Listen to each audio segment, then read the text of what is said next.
Maravilha. Então nós vamos receber o homem de Deus aqui, pastor Gés, vai ser o preletor desta noite. Em nome de Jesus Cristo. Você está alegre com a presença do pastor Gés? Quer dizer glória a Deus? Eu quero convidar o pastor Eduardo Sampaio para fazer essa oração. Em nome de Jesus Cristo aqui, recebendo o pastor Gés, que é o pregador desta noite. Amém.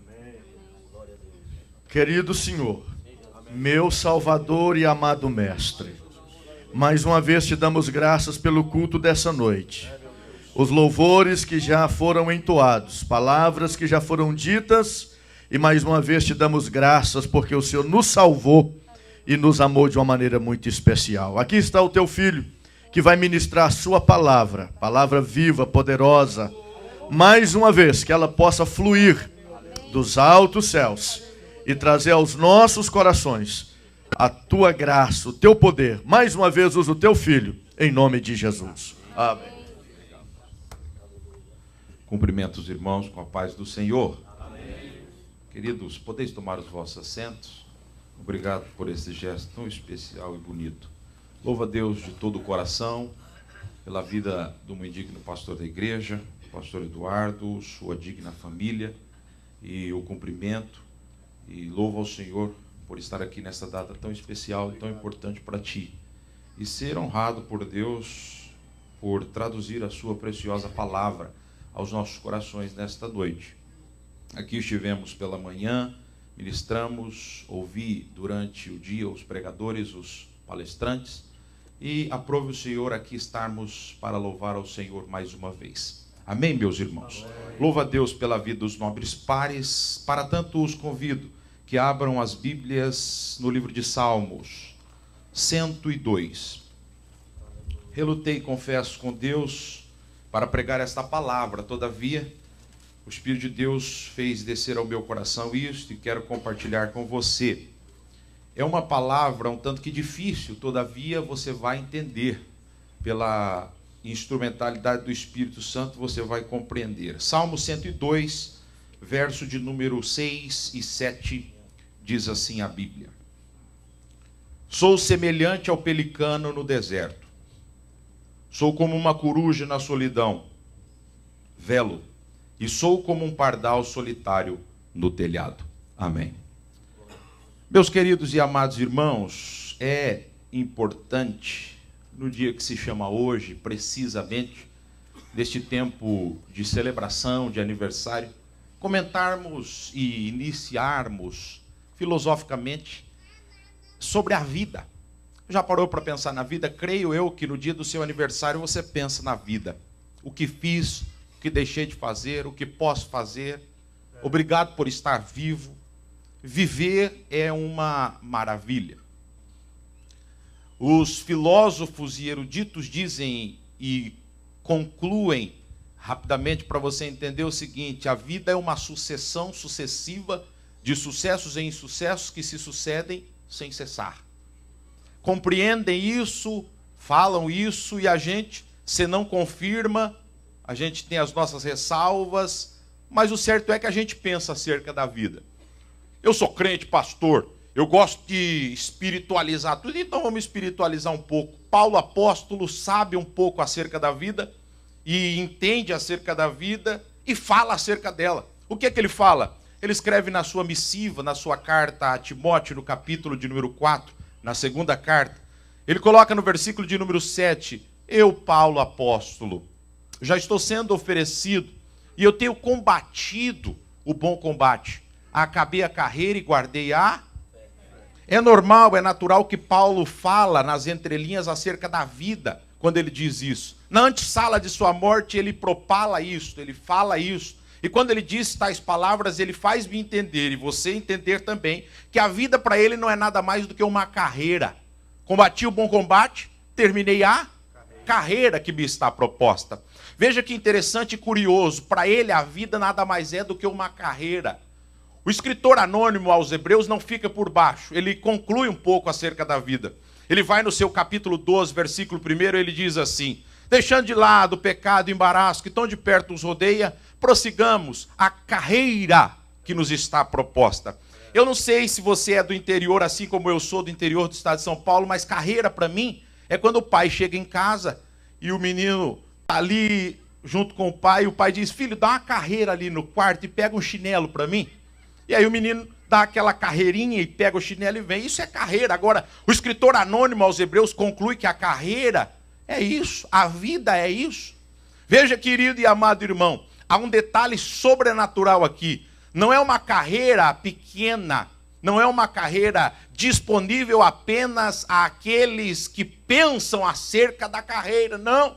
Veja também que o escritor Tiago, ele não fica por debaixo. Apóstolo Tiago, na sua carta, no capítulo 4, versículo 14, ele detona uma palavra que deixa o meu coração embasbacado. Como pastor, sim, deixa o meu coração todo assim, amargo, porque ele conclui que a vida é como um vapor que aparece e logo desaparece. Eu acredito que você já viu sua esposa cozinhar feijão, e ela cozinha na panela de pressão. Quase me vem ao coração esta palavra quando eu vejo a minha esposa cozinhando feijão. Eu vejo que sai um vapor de cima do pino da panela de pressão. É ou não é, irmãos? Aquilo ele chama de vida. Aparece e já desaparece. Agora, eu quero com você ficar com a curiosidade do apóstolo Pedro, que sendo indouto, sem letras, como a gente estudou aqui essa manhã, meu irmão, ele entende que a vida nada mais é do que um tempo de peregrinação. Capítulo 1 de sua carta, no versículo de número 7, ele diz assim, andando com toda diligência, tendo por certo que durante o tempo da vossa peregrinação, tempo de peregrinação, ele detonou as palavras e disse, isso é a vida para mim, é um tempo de peregrinação. E aí eu comecei a entender, meu Deus, um tempo de peregrinação, como é isso? De que forma eu vou entender isso? E o Espírito de Deus colocou no meu coração e eu quero compartilhar com você a seguinte ideia. Não é o que a vida é, nem tampouco o que Deus é em sua vida. Pastor, como assim, pastor? A gente é crente, isso é um culto, pastor. Isso não é um debate para o senhor ficar deblaterando aí palavras, não. Isso, meu irmão, é um culto. Eu vou trazer para o lado espiritual para você entender, meu irmão. A vida, nada lhe importa e desinteressadamente Deus está acerca da vida. Pastor, sim, o tchan da vida e a referência da vida e a grandeza da vida e a finesse da vida não é, pastor, o que Deus é nela, tampouco, meu irmão, porque Deus é, independente da vida existir ou não.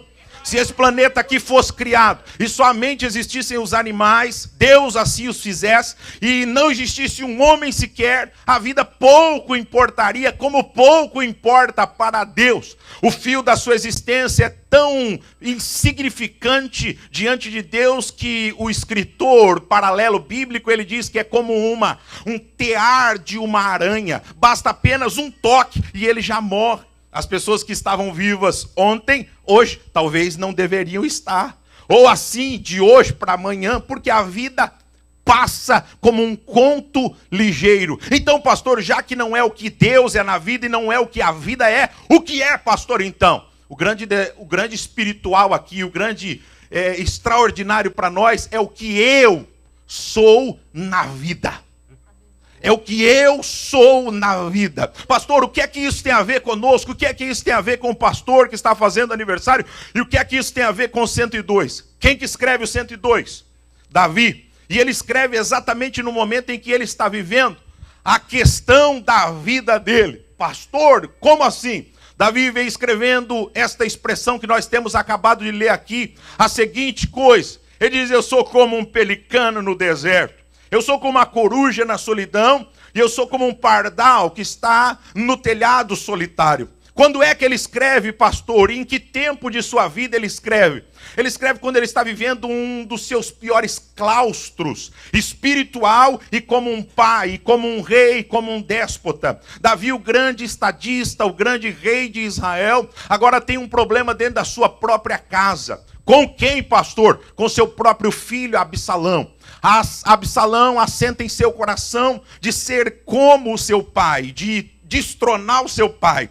asseclado com Joabe, junto a Joabe, ele faz um conluio contra o seu próprio pai. Ele se reúne contra o seu pai e levanta-se como déspota na sua grandeza e na sua portentosidade. Diz-nos a Bíblia Sagrada que até que assume, até que se assenta. Por quê, pastor? Porque o seu pai é inteligente e já viveu muito acerca da vida, sabe acerca dela, tem estrutura acerca dela, tem experiência acerca da vida e não bate de frente com seu próprio filho. Ele diz: é melhor eu sair de Jerusalém, é melhor eu deixar a terra e deixar com que o meu filho quebre a cara, em outras palavras. Diz a Bíblia que Salomão invade o palácio, toma o palácio, assenta-se no trono real de Davi. E aí, pastor? E aí Davi pega e cobre-se de pano de saco, coloca cinza sobre a cabeça e parte, ele e seus amigos velhos, para a terra do desconhecido, para a terra do além. E é para mim um dos versículos mais terríveis da Bíblia Sagrada acerca de Davi.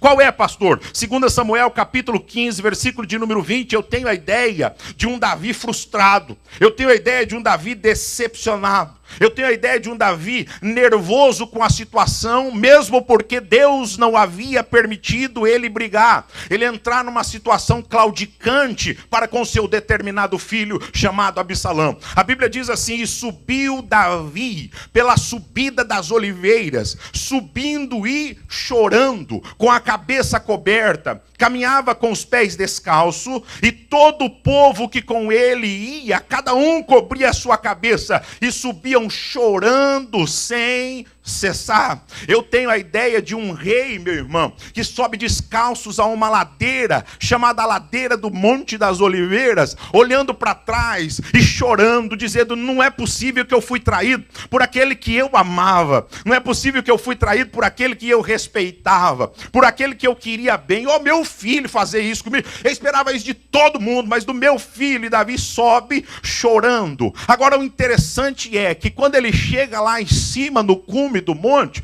ele olha para trás e a multidão que vem com ele, velhos, amigos, até mesmo parentes, diz a Bíblia, ele percebe que vem trazendo a arca do concerto, a arca da aliança nas costas do sacerdote, meu irmão. Zadok está lá com a arca assim nas costas, e ele diz: mas peraí, só um instantinho, senhores, a arca está aqui. E então eles dizem: é claro, meu rei, o senhor não é o rei? Como é que o senhor pode não querer que a arca esteja com o senhor? Se o senhor está com a arca, o negócio vai ficar bom para o nosso lado. A gente está trazendo a presença do Senhor. Mas pera um pouquinho só. O que culpa tem a cidade com os meus problemas pessoais? Que culpa tem Jerusalém, o lugar onde fica a arca, com os meus problemas internos, com a minha casa, com aquilo que eu sofri com meu filho? Volta e devolve essa arca no lugar santíssimo. Isso me empolga, meu irmão. Sabe por quê? Porque o seu problema não tem nada a ver, querido, com a presença de Deus. A presença de Deus deve estar no seu devido lugar. Por que Davi fala isso, meu irmão? Porque se a presença de Deus não está lá no lugar santíssimo, não poderia ser aceitos os holocaustos, o povo não poderia enviar ofertas, o povo não poderia chegar diante de Deus. O que o seu problema tem a ver com a presença de Deus? A presença de Deus é real, ela é inestimável, ela é gloriosa. Se você sente ela nesse santuário, se esquece dos problemas e dá lugar à presença do eterno Deus aqui, meu irmão. Pastor, sim, senhor. Agora há um detalhe aí sobrenatural que eu não posso passar por cima. Entrar com a arca no lugar santíssimo não é para qualquer um. Entrar com a arca no lugar santíssimo, há um outro detalhe. Qual, pastor? Joabe cercou a cidade, ninguém entra, ninguém sai. Absalão está como rei, ninguém entra, ninguém sai. Agora imagine você, Zadok descendo com o filho de Abiatar, com o seu filho Aimás, descendo e dizendo: a gente precisa devolver esse utensílio de ouro. Imagine você, por que vocês estão trazendo essa arca? O lugar da arca não é o lugar santíssimo? É, meu senhor, sim, senhor. Por que vocês estão aqui? É porque a gente acompanhou Davi. E a gente acompanhando ele, olha, o que acontece? Nós vamos ter que devolver a presença do Senhor agora. Eu acredito que o medo deles foi intenso, que o escritor paralelo à Bíblia diz assim: demoraram 3 meses para eles colocar a arca no lugar santíssimo outra vez. Pastor, me prova, pastor. Meu irmão, quando a arca chegou ao lugar santíssimo, que Davi a colocou, ela estava na casa de Obed-edom, lembra? Quando Davi a trouxe, a Bíblia diz que intensa foi a glória do Senhor, que Davi ficou desnudo, quase desnudo, e começou a dançar, porque a arca do Senhor havia chegado. Então, para entrar a arca do Senhor, para voltar à presença do Senhor, é um ritual espiritual. Pastor, sim senhor, não era ir na surdina lá, afastar a cortina do templo e colocar de novo a arca lá dentro, não, precisava ter um ritual. Eu não sei, não me perguntem onde, eles deixaram a arca durante 3 meses. Mas por que esses 3 meses e por que esse período? Para Deus, lá em cima do outeiro, visitar o rei de Israel, Davi, e dizer assim, escreve aquilo que eu te dou. Lá em cima do outeiro, junto com seus amigos velhos, lá em cima do outeiro, olhando para a cidade de Jerusalém e ainda lastimando o que teria acontecido, diz a Bíblia que enquanto eles voltaram, Davi diz, eu vou me pôr ali e não sairei dali até que cheguem novas de que vocês colocaram a arca no lugar certo. A Bíblia diz que Davi fica ali, nesse período, nesse interregno de tempo, 3 meses, Davi pega o papel, pega a caneta, e ninguém tira da minha cabeça que ele pegou a harpa, debruçou-se sobre a harpa, e dedilhou o 102 que nós lemos. E o que ele escreve? Eu sou um pelicano no deserto. Pergunto, o habitat natural de um pelicano onde é? No mar. Pelicano é ave marítima. O que faz um pelicano no meio do deserto? É o que Davi está fazendo no meio daquele outeiro. Olhando para a situação e dizendo, é impossível que eu esteja aqui. É impossível que Deus me trouxe aqui. Eu olho para a cidade está tomada pelo meu próprio filho. O meu lugar é lá. Por que o Senhor está me colocando aqui? Para dar-nos a entender que ele entendeu o que era a vida que ele estava vivendo. O negócio não é o que Deus é na vida, nem tampouco o que a vida é na vida. O negócio é o que você é na vida que você está vivendo. Davi entendeu que ele era um pelicano no meio do deserto. Estava fora do seu habitat natural. Imagina Davi fechando os olhos e se deparando com as quesilhas, com os detalhes que aconteciam em Jerusalém, que aconteciam na cidade, e traziam até ele, para ele decidir, para ele fazer juízo de valor. Eu imagino Davi fechando os olhos, escutando o cântico das mulheres passando. Saul matou milhares, porém Davi, dezenas de milhares. Agora ele não ouve mais, agora ele está sozinho, lá no meio do deserto, olhando para a situação e diz, eu sou o rei de Israel, cadê minha coroa? Cadê o meu sapato? Eu estou aqui sofrendo à mercê dos amigos. E diz a Bíblia que nessa hora aparecem os verdadeiros amigos. Nesta hora aparece um velho chamado Barzilai. E o que é que Barzilai faz, pastor? Eu já te conto o que ele fez. Diz a Bíblia que Davi está lá sofrendo, ele diz, eu sou como um pelicano. E aí ele coloca essas palavras porque ele sabe que um pelicano, ele tem reservas naturais. Como é que é, pastor? Sim, senhor. Qual é a ave chamada pelicano, meu irmão? É aquela que tem um papo que encosta no chão alguns. O que tem dentro daquele papo, pastor? Restos. O pelicano comeu uma comida muito boa, um pescado muito bom lá no mar. Não sabe que dias vão vir depois. Ele coloca na reserva. E ele diz assim, um dia eu posso precisar uma vez mais. Davi coloca essa expressão aqui para dar a entender que a sua vida não é de momentos. A sua vida precisa ter reserva. Pastor, o que é que o senhor quer traduzir para nós? Ei, você olha para a situação que você está vivendo aqui na América e diz, é impossível eu estar nesse país. É impossível Deus ter me trazido para essa nação. Eu te tenho uma palavra declaratória de Deus. Ei, você é um pelicano no meio desse deserto. Todavia, tu tem reserva. Tu tem reserva, rapaz.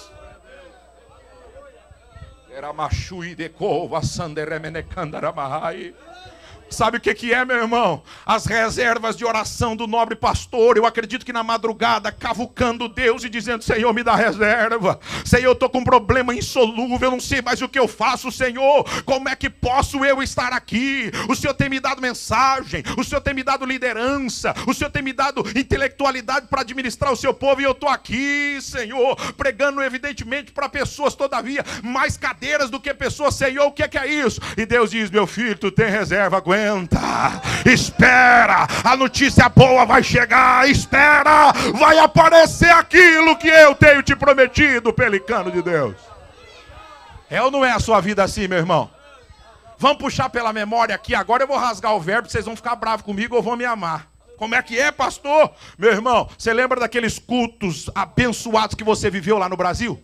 Oh, pastor, eu lembro daquela igrejinha de chão batido e a glória descia, a poeira subia, o negócio acontecia, você ia embora flutuando. Eu lembro, pastor, pois é uma reservinha que Deus deixou. Hoje você está aqui, alimente-se dessa reserva, rapaz. Pastor, aí o senhor se complica, pastor. Aí o senhor se complica. Por quê, meu irmão?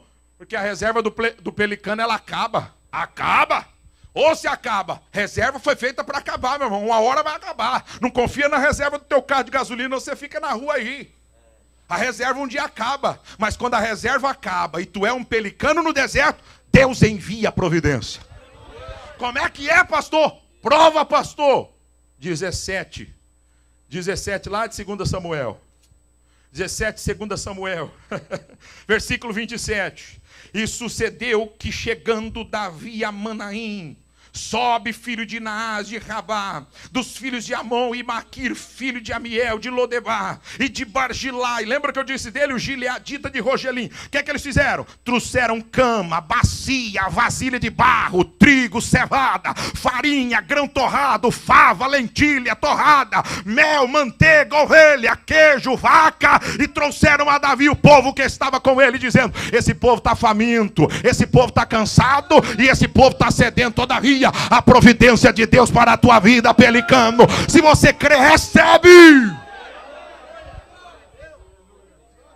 Pastor, sim senhor. Vamos trocar em miúdos aqui. Não foi aqui nesse país que Deus mais proveu na sua vida? Vamos ser sinceros, meu irmão. Não foi aqui nesse país que Deus mais proveu na sua vida? E aí, eu entro com os meus jargões. Lá no Brasil, pastor, sapato Vulcabras 752. Lembra? Lá no Brasil, Barra Forte. Quem lembra de Barra Forte ainda? Hã? Lá no Brasil, Variante, Fusca e Mobilete. Lá no Brasil, comprando na Pernambucana e pagando em 12 prestações sem juros. Agora, interessante, ia para a igreja, chegava lá, era o primeiro crente a chegar, dava glória, levantava até os pés dizendo glória a Jesus. Aí vem para a América. No Brasil, comia cachorro quente na rodoviária. Quem já fez isso, meu irmão? Será que sou sozinho aqui ou não? Hã? Comendo no cachorro quente da rodoviária, que é esse purê. Lembra disso, irmão, no Brasil? Passava purê em cima, jogava batata frita, aquilo era a felicidade da família. Uma vez por semana ia num negócio desse. Aí chega aqui, sabe o que Deus faz? Deus faz comprar à vista e pagar. Deus faz andar de Mitsubishi, carro importado, perfume só dos melhores, sapato brilhoso, cromo alemão, gravata da última moda. Aí vem para a igreja e não dá glória, não exercita a fé, não exalta. Ei, você está no santuário hoje, tu é um pelicano de Deus. A reserva de Deus sobre a tua vida está descendo, a torneira de Deus está aberta. Pega hoje a providência. Pega a providência de Deus chegando para a tua casa, para a tua família. Cadê aqueles que vivem debaixo da providência aí? Tem alguém que vive debaixo da providência? Se solta hoje, se solta hoje. Joga a mão lá em cima e adora o Rei dos Reis e Senhor dos Senhores. Eu acredito que nesse altar também a gente vive debaixo da providência. Estamos fora do nosso habitat natural, todavia a providência é Deus. E aqui muito mais. Pastor, então se o senhor pregar essa mensagem no Brasil não dá certo, porque aí o que o senhor vai falar de lá? Ei, você não sabe que aqui nós somos peregrinos e forasteiros? Você não sabe que aqui somos celestianos? Ou você é daqui? Ah, pastor, eu gosto muito daqui. Você é cidadão do céu. Então o tempo que você está passando aqui é como um pelicano no deserto. Hã? Tem pelicano aí por meio ou eu estou sozinho? Hã? Davi, quando está vivendo essa cena, escreve: sou um pelicano aqui nesse deserto. Aí consegue entender um pouco mais e Deus revela. Assim, Davi, escreve mais do que você é na vida. Ele diz: eu sou com a coruja na solidão. Por quê? Porque Davi não pode dizer para os seus amigos, para os velhos que estão com ele, que ele está vivendo a sua pior fase. Por quê, pastor? O líder nunca pode demonstrar aquilo que ele vive. Você sabe disso, meu brother. Ele segura, ele se mata, ele aguenta aquilo para dentro, mas ele não passa, ele transmite sorriso, felicidade. Com certeza Davi disse, sou um pelicano. Aí Deus diz, completa Davi. Ele disse, sou uma coruja na solidão. Estou aqui com os amigos verdadeiros que estão comigo na prova. Todavia, nas minhas madrugadas eu saio, fico sozinho. Por quê? Porque a coruja, o símbolo dela, é o animal noturno.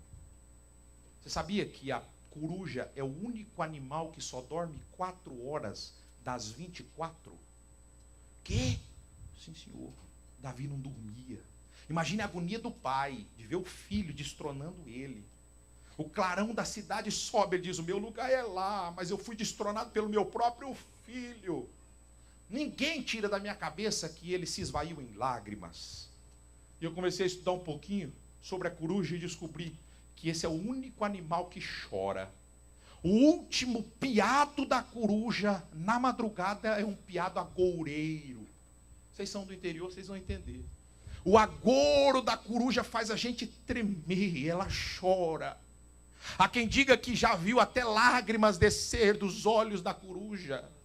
Pastor, sim senhor, Davi está no seu momento de lágrimas.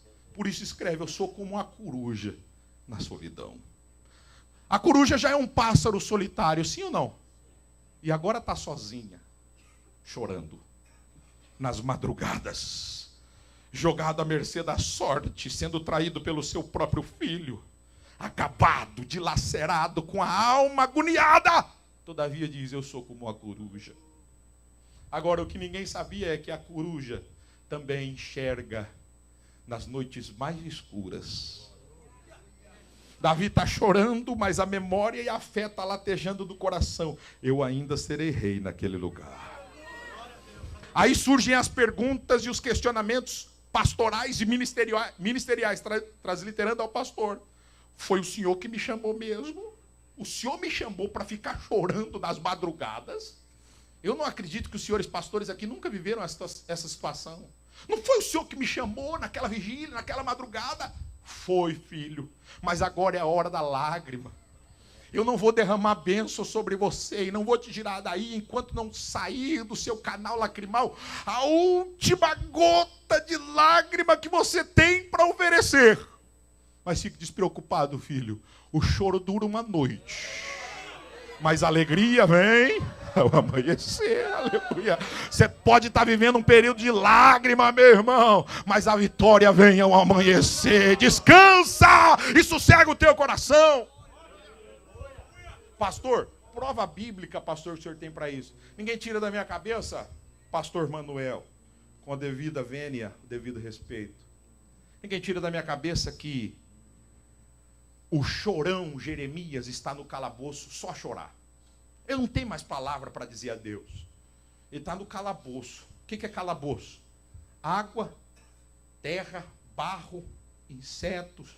Ele está jogado. Ele começa a clamar. Ele é o chorão. Ele chora. Chora, chora, chora. O ouvido do rei não ouve o choro dele. Mas o ouvido do mendigo escuta ele. Que mendigo, pastor? Ebed-Meleque. Está sentado à porta do palácio a mendigar, mas de repente ouve.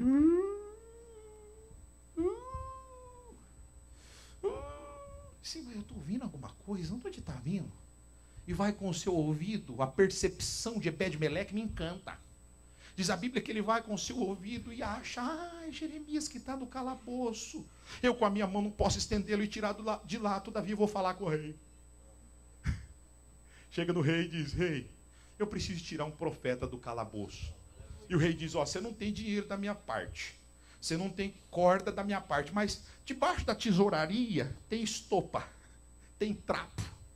Pega trapo e tenta tirar ele. Em outras palavras, mendigo, você só merece trapo. Todavia, tenta fazer alguma coisa. Ele vai lá e pega os trapos. Mal sabia ele que trapo misturado com água vira uma corrente de resistência. Que pastor, você nunca fez isso, meu irmão? Pega uma estopa, junta ela e bota água, ela fica dura, ela fica resistente. Deus sabe o que faz. Para livrar um chorão do calabouço, Deus manda o mendigo, imagine o mendigo, Jeremias, a tradução antiga bíblica diz, coloca debaixo do seu sovaco. Coloca debaixo dos seus braços, ele coloca.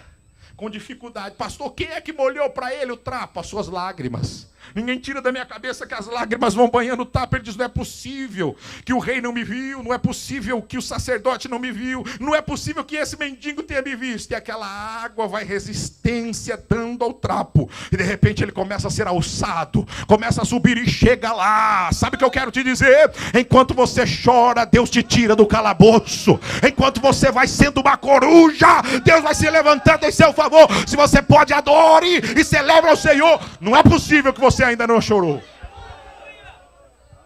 Pastor, eu sou durão, pastor. Eu até para nascer não chorei, irmão. Deus pode hoje usar um instrumento que quase ninguém prega. Qual, pastor? Um desentupidor de canais lacrimais. Pastor, Deus tem, irmão. Deus sabe onde mexe.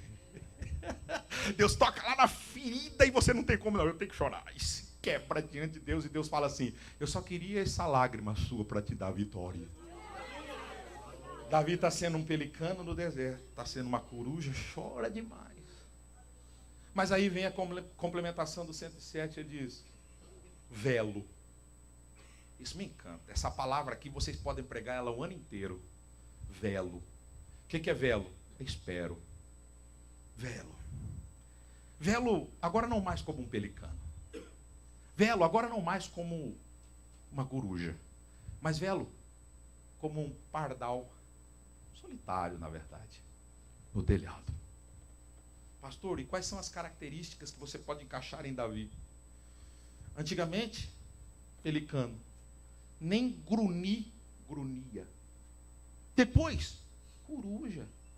Sai um piada na madrugada, já emite algum som. Depois, pardal. Salvo os senhores, mas eu nunca vi um pardal no telhado sem estar. Piu, piu, piu. Às vezes é fraquinho, mas o piadinho ouvi. Ele não para, ele está ali. Piu, piu, piu. A revoada já passou, mas ele está ali, talvez em busca de um alimento, talvez em busca de uma coisa. E a Bíblia diz no Salmo 84, lembra? O pardal e a andorinha encontrou ninho para si, para a sua prole em seus altares. O que significa isso? Davi diz, a melhor coisa a fazer enquanto eu velo, ou seja, enquanto eu espero a notícia chegar que deu tudo certo, é cantar como um pardalzinho solitário no telhado. Pastor, sim, eu sei que é difícil esperar. Uma das piores coisas no imediatismo da vida é a espera. Pastor, sim. E é interessante comentar isso. Deus não trabalha no nosso tempo. Deus trabalha no tempo dele. Nós utilizamos o cronos, relógio, calendário, datas. Deus não, Deus utiliza o kairos, a hora dele e o querer dele, não importa quando. Compreende isso, meu irmão? Deus chega a Abraão e diz, vou te dar um filho. 25 anos se passam para ele receber o cumprimento daquilo que Deus havia prometido. Pastor, 25 anos esperando, eu não aguento mais, pastor. Pastor, esse tal desse documento, já me fizeram promessa lá no Brasil, pastor. Quando eu vim lá para cá, Deus usou a profeta e entrou no manto lá e ela me revelou de que eu ia ter esse documento. Pastor, já faz 30. Se chegar a 45, meu irmão, está na Bíblia para você esperar. Quê? 45 anos? Caleb esperou 45, meu irmão. Esperou ou não esperou? Velou. E interessante, perseverando naquilo que havia recebido como promessa. Ou seja, não desisto daquilo que Deus me prometeu. Porque tem gente que já desistiu da promessa aí que Deus fez. Hein? E pastor, em 45 anos chega. Aí eu vou na Bíblia e descubro uma velha que a gente tem que tirar o chapéu para ela. Eu descubro Ana. Esperou quantos anos para cumprimento? 83. Ela tem 83, porque a Bíblia diz, era ainda a chegar a 84 anos, ou seja, quase aos 84, ela tinha 83. Ela, que promessa ela tinha de ver a salvação chegar em Israel? Ela e um velhinho amigo dela, Simeão. A Bíblia diz que Simeão foi para o templo, chegou lá, arrumou, acredito, chamou ela e começaram a orar, e de repente o casal entra na porta principal com um pedacinho de gente, com um embrulhinho de gente na mão. O nome do casal, José e Maria. O nome do menino, Jesus. Ele diz, eu posso apresentar, já que vocês querem. Apresenta para nós, velhinho. É o seu turno? Eu sou do turno agora. Ele pede, mas eu posso ver o rostinho do nenenzinho? Disse, pode, velhinho. Quando ele baixa a mantinha, o meigo nazareno comunica com ele. Rostinho de Jesus. O velhinho diz, agora eu já posso morrer. Eu tenho visto a salvação chegar a Israel. Levantou o menino, agradeceu. E aí, pastor? Esperou 84 anos. Pastor, prova que ele esperou e prova que Ana esperou. A Bíblia diz que ela é da tribo de Assé, filha de Fanuel. Ou seja, o seu pai falou que Jesus ia vir. O seu avô falou que Jesus ia vir. Seu bisavô falou, um dia a salvação chega em Israel. O tataravô diz, fica firme porque ele vem. Eles vinham de um período de 400 anos sem Deus falar. Mas nem com 400 anos, ela não desistiu de esperar. Ela esperava. Por que você está pensando em desistir, meu irmão? Por que você está pensando em entregar os pontos nessa vida de peregrinação? Aguarda, espera. Nessa vida que você está vivendo, Deus não utiliza micro-ondas. Deus não utiliza fast food. Não. Deus tem o seu tempo para todas as coisas. Fica debaixo do tempo de Deus nesta noite. Espera aquilo que Deus te prometeu. É teu. Diz a Bíblia que chega a notícia. Quando chega a notícia, eu acredito que Davi transformou aquele lugar num culto. Já que a gente não tem a presença aqui, mas Deus fala conosco, Deus está comigo, eu estou compondo, existe inspiração, vamos cantar. E começaram a adorar ao Senhor, começaram a louvar ao Senhor. E como um pardalzinho solitário no telhado, ele continuadamente adorou ao Senhor. A notícia chegou e disse, eu prefiro ser um pardal ao invés de um pelicano. Eu prefiro ser um pardal ao invés de uma coruja. Vou cantar. Enquanto as promessas de Deus não se cumprem na sua vida, cante. Mas pastor, sim, encurte o tempo no cárcere, louve. Como é que é? Paulo Silas diz, eu não sei que hora que a gente sai amanhã. Você sabe, Silas, eu não dou conta de saber não. Disse, já que a gente não sabe, vamos cantar. Enquanto você canta, eu oro. Enquanto você ora, eu canto. Tá bom? Bora. E começaram a cantar, e perto da meia-noite, Deus não aguenta quem canta. Mas pastor, eram dois, você pode sozinho começar a cantar e Deus pode dar um milagre, um livramento acontecer. Minha esposa me acorda esses dias, 5 horas da manhã, e diz, Deus está me chamando a gente para orar. Disse, o que foi, mulher? Deixa eu dormir. Disse, não, Deus está chamando a gente para orar. E me empurrou da cama. Eu caí e comecei a orar, meio que com sono e tal. 5 e pouco da manhã. 7 horas da manhã, uma ligação. Meu celular, eu olhei, irmã Lídia. Disse, o que, irmã Lídia? Me ligando essa hora, só pode ser problema. Disse, alô, irmã Lídia. Ele disse, pastor, estava dormindo, né? Eu disse, ô, irmãs, 7 horas da manhã ainda, minha irmã, desculpa, mas eu ainda estava dormindo. Ele disse, pastor, aconteceu que o meu marido estava indo para o trabalho e um policial pegou ele, pastor.